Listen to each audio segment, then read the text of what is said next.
So today we're going to go over one of our favorite power circuits. The power circuit is a structure of several different exercises, about 3 to 5 in a series.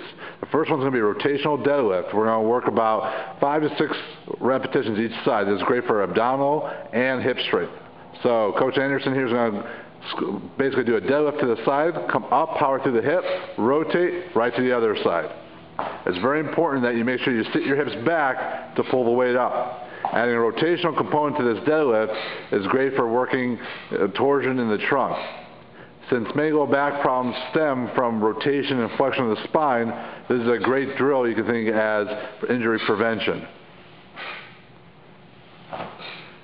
Now, you don't have to maximally load the weight to get a good feel for this exercise.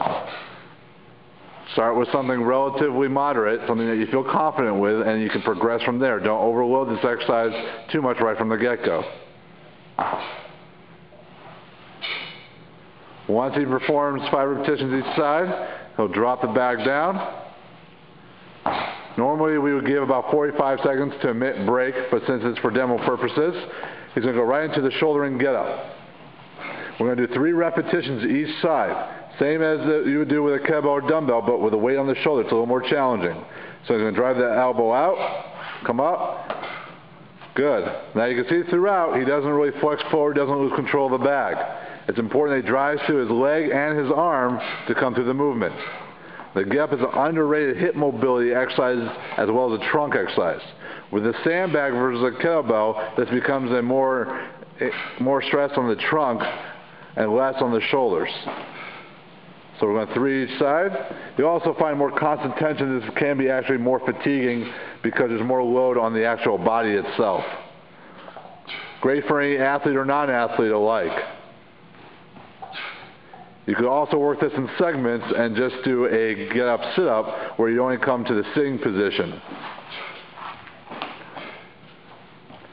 I notice that all these exercises complement each other well. They're not repetitive movements. There's 3. So now we're going to come to a unilateral drill. Troy's going to do a backward lunge into a step up. So you want to step back with the same leg that the sandbag rests on the shoulder.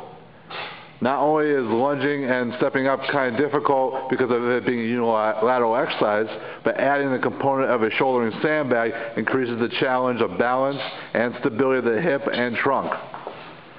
Normally you will do about 5 to 6 each side. For demonstration purposes, we're just doing 3. This, again, is incredibly fatiguing, so you may have to rest a little bit in between legs.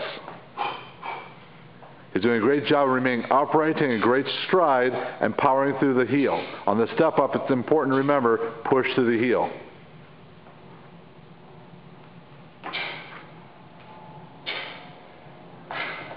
Okay, our final drill is going to be a clean and press for 5. Now Troy's going to grab our tabs, which makes the gripping aspect a little more difficult.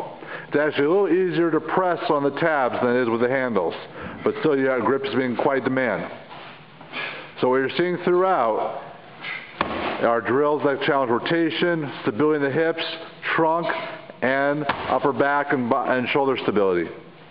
So a great circuit for anyone, whether you're an athlete or non-athlete alike, and you can tell by Troy's performance, it can be cardiovascularly demanding as well. He's doing 5 repetitions here. 1 more. Excellent work. So this is one of our power circuits. Look for more at sandbagexercises.com.